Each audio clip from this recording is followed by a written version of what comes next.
All right, wormlings, welcome back. Today we will be talking about understanding memory and ADHD. And I'm currently filming with my phone in my hand because I forgot my tripod, but that's okay. The rest of the video is fine. I'm wearing different clothes because I didn't film this intro on a different day, but it's okay. Let's get into it. So the author opens up the chapter talking about an incident where she actually forgot to write a chapter about forgetting stuff in this very book, right? The very chapter we about to cover today, she had initially forgot to actually write about it. All right, so that right there was her proof that she really needed to do this chapter, because it's clearly forgetting things is clearly a very big part of the ADHD experience, right? And she makes sure to make it clear that this is just one of the many things that she forgets, right? Not limited to, but including forgetting what she's working on in the moment, remembering lines she spent hours memorizing, and even the name of the person standing right in front of her, which I can relate to that a lot. Now, this has unfortunately cost her a lot, right? This comes at a price in her life, right? And it's cost her things, including her own self-esteem. You know, the more that she would forget things, the harsher that inner voice in her became, right? It cost her her financial security. You know, she would do things like build up her credit just to end up wrecking it because she forgot to make a payment. And it even cost her relationships, right? Whether it was losing friends because of her unreliability, or the little inability to keep track of the mistreatment she was receiving from a romantic partner, coupled with, of course, the low self-esteem, you know, that she got from, you know what I'm saying? And who knows what other, you know, things she could have been doing in life that could also cause that. And that in combination would make her easy to manipulate. All of these things, these reoccurring problems, these reoccurring issues, internally established to herself that she couldn't trust her own memory to work when she needed it to. Out of all the things, you know, so far that we've talked about, this definitely has to be one of the most predominant problems that has been a part of my experience. Just, you know, on these 24 years on earth has been a large part of my experience. This is just her kind of prefacing the chapter, right? And so now we dive into what we've learned, right? So we're all familiar with short-term and long-term memory, right? But how about the other kinds of memory? There's actually a lot of other types of memory that are and have been debated about, which include sensory memory, implicit memory, explicit memory, haptic memory, procedural memory, and many, many others. It's a whole lot of types of memory that I had no idea about. To be honest, she makes it clear, like, we're only going to dive into the ones that actively, you know, are affecting ADHD brains. We're not going to go into all of the different types of memory, right? So, kicking off, the first thing that the author has learned and that we have learned is a section titled "Our Long-Term Memory is Fine?" ? Studies have actually shown that people with ADHD versus folks without ADHD not only have just as good long-term memory, but oftentimes better long-term memory, right? And so an example that she went ahead and put in there for us was about a study that was conducted with children with ADHD, had the ability to provide lengthier, more descriptive narratives about special events that happen in their lives than neurotypical kids. And this in particular is called episodic memory, which is a type of long-term memory that allows us to recall the details about a specific experience. So what happened, what was said, how we felt, etc. Right? Now, but there's, on the flip side, there's also studies that have shown that there's also deficits in long-term memory in ADHD too. Now, the long-term memory deficits in ADHD individuals seems to specifically be caused by a learning deficit at the encoding stage. And we about to dive into what the fuck, you know, that is, right? So, encoding. Encoding is, you know, something that everybody brain do, right? Now, encoding relies on three processes, which is encoding information, right? So like deciphering information, storing information, and retrieving information. So going one step backwards, you know, the statement that we talked about, which is how the long-term memory problems seem to stem from the encoding process, right? And when it comes to learning, I might make a little graph. I don't know. I haven't decided. I keep thinking about it. Not all long-term memory deficits are caused by that, right? This is just like if we're going down a graph, we're narrowing down where the specific long-term memory issues happen at, right? And this is where it oftentimes happens for us. And something I just want to say before I go on to the next one, like, I'm not gonna lie, for me, I be feeling like my memory just be fucked up all around, whether it's short-term, long-term. I will say with long-term memory, I feel like I may forget exactly how a situation sometimes happened, but I can remember the feelings, you know, attached to it. I can remember You know, for example, I might not be able to remember everything step by step that happened in a traumatic experience, but I can damn sure remember that it happened to me. I can remember, you know, the person that did it. I can remember that they caused me harm. You know what I'm saying? I can remember that. And, you know, of course, short-term memory issues, that's a whole nother basket. It be things like I mentioned earlier where I don't be remembering people's names. It take me a while to learn people's names because I don't know, it just don't stick to me, right? But these are just, you know, different examples.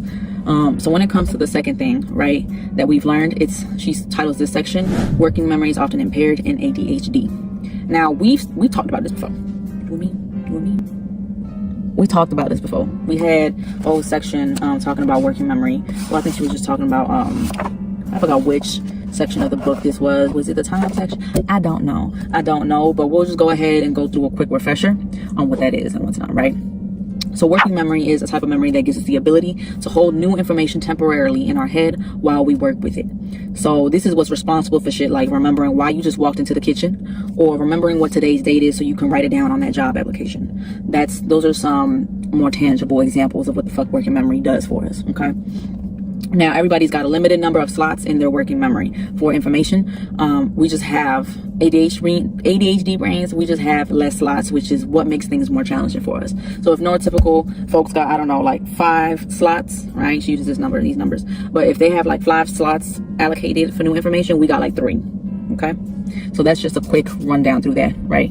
And so we can go ahead and move on to the third thing that we've learned. And she titles this section, We Also Have Trouble Recalling Information, which is oftentimes, this is just me saying this afterwards, but oftentimes because we weren't paying attention in the first place. And just, I don't really think this needs much explanation. You know, we get distracted, you know, easily and stuff. So how can you really recall something that you weren't fully, you know, paying attention to in the first place, right? And so we move on to the fourth thing she titles that we've learned, which is we can't remember what we don't understand. If new information is easy to understand, or we already have the basics down, our brains can encode it nice and easy, quick and easy. But if that's not the case, it's going to take a little more time. And if more new information keeps coming in after you've already gotten the initial new information, before we've had time to encode it, right, to like decipher it, to process it, then it's going to get bumped right out our brains like some bumper cars, right? And then here we are like an hour later with a bunch of dozen new pieces of information, and we can't understand jack shit that's being presented to us because we never had enough. And it doesn't matter if you focus or not. It doesn't matter because we can't understand because we never got the ability to understand the first thing that came our way, right? And so, like I said earlier with the bumper cars example, if you are doing bumper cars, I don't know if y'all ever been to fair and stuff and they got the bumper cars, and you know, you just enter with your little bumper car and you're trying to get to, I don't know, like the other side, right? If somebody bumps you on the side before you make it to the other side, it's gonna be, you're gonna turn and spin. It's gonna be real hard to get to that other side that you were trying to get to. And then if somebody else comes in and bumps the back of them, and then they go and bump you again, and then so forth, and it keeps happening, you know what I'm saying? Now we got like a car pile up. How the fuck is you ever gonna get to the other side? You're not. That's the whole point. Boom, that's the example. All right, moving on. So she now takes us to the fifth thing that we've learned, and she titles this, We Can't Remember What We Don't Remember to Remember. I'm not gonna lie, that title just confuses the hell out of me. I'm like, that's a whole lot of remembers in one sentence, ma'am. It's like you're trying to make my brain get jumbled up right now just reading that. I got stuck on that one sentence because I'm like, we can't remember. I was just fixated on that fucking sentence for so long. I don't know why. I don't know if it's because I saw so many of the same words all in one thing at once. I don't know, but it jumbled me for a second. I got a little discombobulated. But so earlier, you know, we talked about how long-term memory issues are generally an encoding problem, right? But there also is another issue and that can pop up with long-term memory problems, and it's called free recall. What's free recall? Well, free recall, aka also uncued recall, is the ability to spontaneously remember something without a cue to prompt us. So an impairment with that can look like knowing that you got to put your black sneakers on for work, right? And you know where it's at, but you still end up walking out the door with your slides on because, you know, free recall issues. Unless somebody reminds you, right? If somebody reminds you, then you remember to put it on. But that's basically what that is, right? Now, something else to notate is that our free recall issues end up tying directly into our time-based perspective memory issues. That's a lot of words. Time-based perspective memory issues. Now, what the fuck is that? So time-based perspective memory is what allows us to remember to do an action at a specific time or after a specific time period has elapsed. So for example, that kind of memory is activated when you put like a batch of cookie dough inside of the oven, right? And you make a mental note to yourself, okay, I gotta take this out in 30 minutes, okay? And then when 30 minutes pass, you go to the kitchen and you take the cookies out the oven. That is time-based perspective memory at work, okay? At the same time, right, so time-based perspective memory, there's the other kind, which is event-based perspective memory, and that it doesn't seem to be impaired in ADHD brains. And event-based perspective memory is what allows us to remember an action in response to an external cue. So for example, if I'm supposed to call you at 4 p.m. today, wormling, right, and recite to you a poem that I had read earlier, and then 4 p.m. rolls around and I don't realize it. Fast forward, it's midnight, and you know, I realized, oh shit, I'm supposed to call you. I called you, and I'm able to tell you exactly what the poem was about. Maybe not word for word, but I'm able to do that because I didn't forget the act of telling you what the poem was about. I just forgot that I was supposed to tell you at 4 p.m. So that's, you know, to simplify, it's basically being blind to time about half the time. Bars, okay? Which is something that I believe we covered in the sleep and time video, which might have been, was that the chapter before this? No, it might have been a couple of chapters ago, right? This brings us to the toolbox part of the book, or of the chapter, right? So what's the toolbox? The toolbox is the tools that we have gained now, right? The tools that we can use to help us with said issues, okay? And as always, you know, I try not to go word for word with everything that's being said in this book. You won't have to go and read it, you know, if you want to read every single thing that she's talked about. So I'll go, you know, through these briefly, per usual. But the first tool is using an assistant, right? And so the part of this tool that I currently use is the journal, to journal, right? So I have many journals, right? So this would be my assistant, a journal. I have a dream journal, journal where I write down my dreams. I have an herb journal, and a journal or an urban plants journal where I write down the functions and stuff of different herbs and what they help with spiritually and, you know, physically, as well as plants. I even have a spell work journal where I write down different spells and, you know, I write if they worked, if they didn't work, you know. I got multiple journals. I'm a journal queen now. And that would be the assistant that I use, especially the dream journal. I would say that one's the one that I'm very active with out of all of them, right? So tool number 2 is lower the demand on your working memory. So the part of this tool that I use is using a visual or auditory reference. And so an example of the way I use that is while I'm cooking, like, you know, a meal. I've been cooking for quite some time. I started to learn how to like cook for real when I was in, I want to say it was like somewhere between like middle school to high school, somewhere around that time period. I think it was in middle school that I started to learn how to cook because, you know, my mama cooking wasn't too great, right? And there's certain meals that I have been making for like over a decade at this point, and this got to be the ADHD. I still have trouble remembering all the ingredients. So what do? I go ahead and I pull up, I have a section on YouTube, and I might take a picture of it and put it like right here. But I got a section, a playlist that I made on YouTube for all my different cooking videos for different meals and stuff. And I watch the cooking video while I'm cooking, albeit it may be the same meal I've been making forever, but it does lower the demand on my working memory because now I don't have to sit here and think about the ingredients. Or sometimes what I'll also do is I'll take a screenshot and I keep a screenshot of the ingredient list in my photos, so that way I can keep looking at it, you know, every time I go to cook the meal, and then that's one less thing that my brain has to kind of like worry about, right? So tool number 3 is improve your encoding, right? So improving your ability to decipher, or improving your deciphering, right? And what I use is active studying strategies.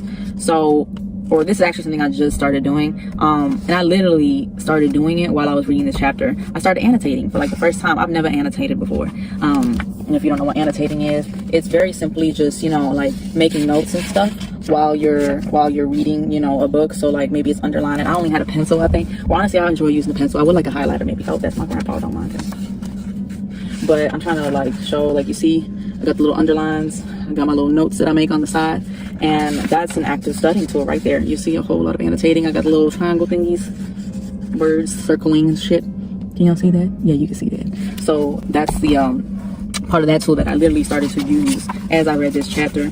And this is something I've never done before, but I'm like, you know what?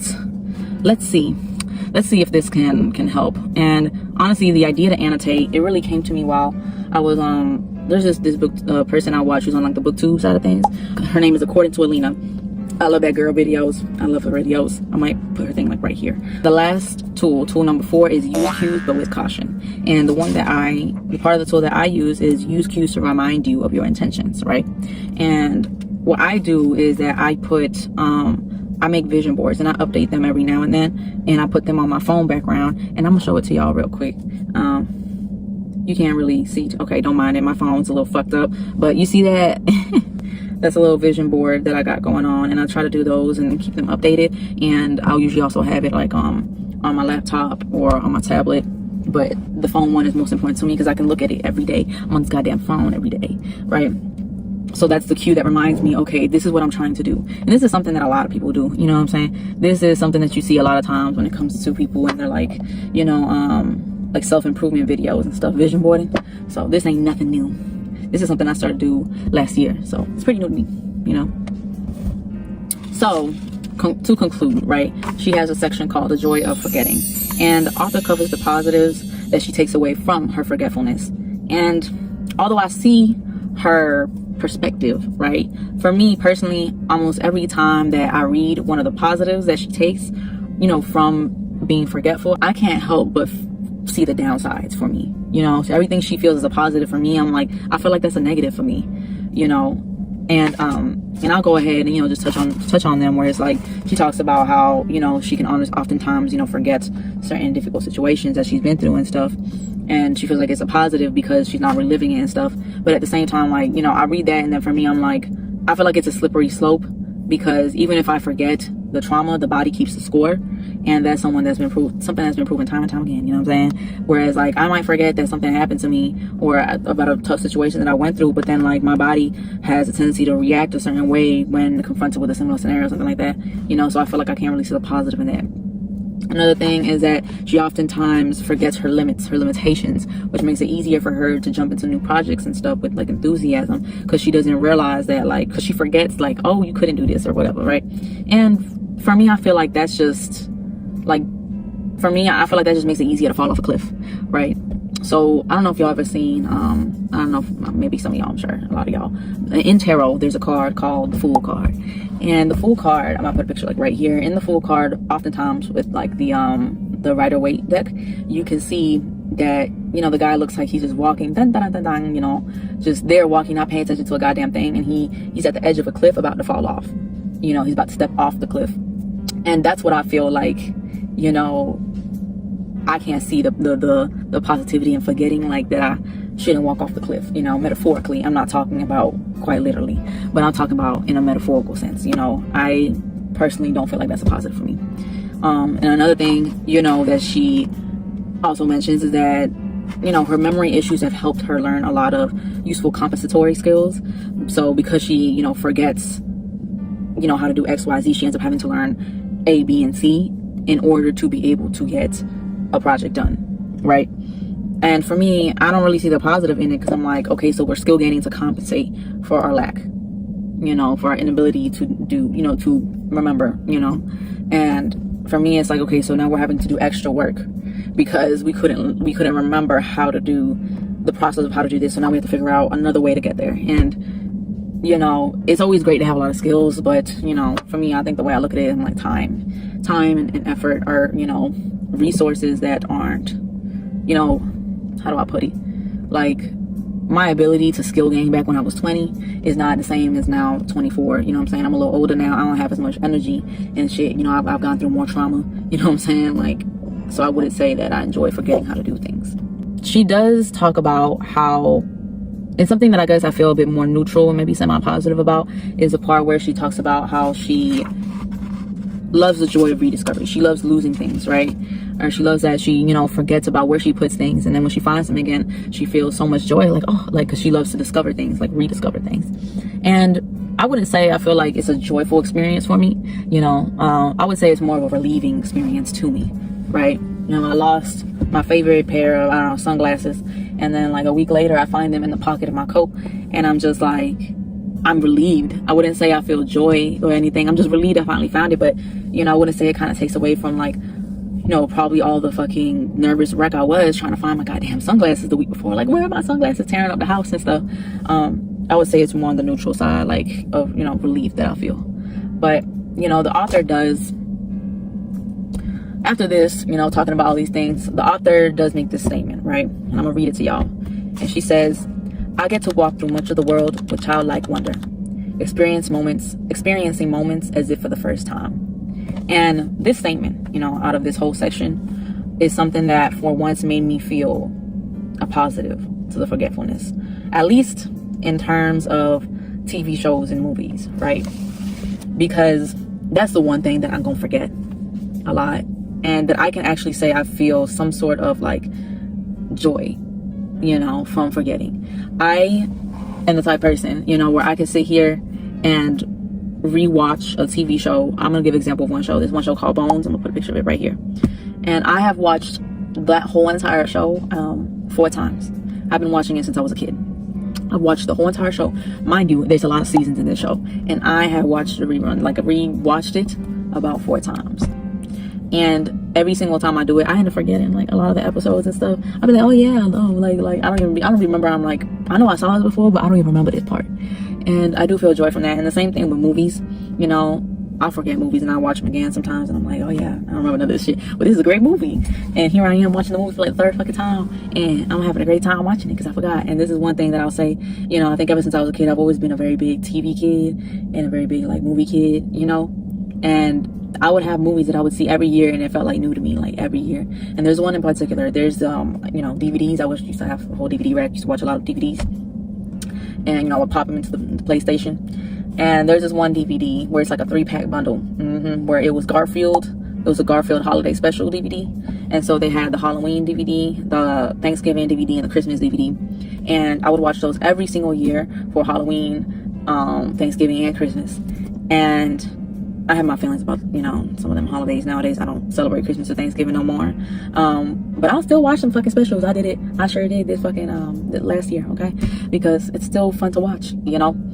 And every single year, like clockwork, I watched them damn DVDs, and it always filled me with joy. It always felt like, you know, kind of new, because I'm like, it's been a whole year. All right, let's watch this DVD. I kind of forgot the way that it went, you know. I forgot the way the special went, but it's okay. I'm gonna watch it again, and it's gonna feel great today.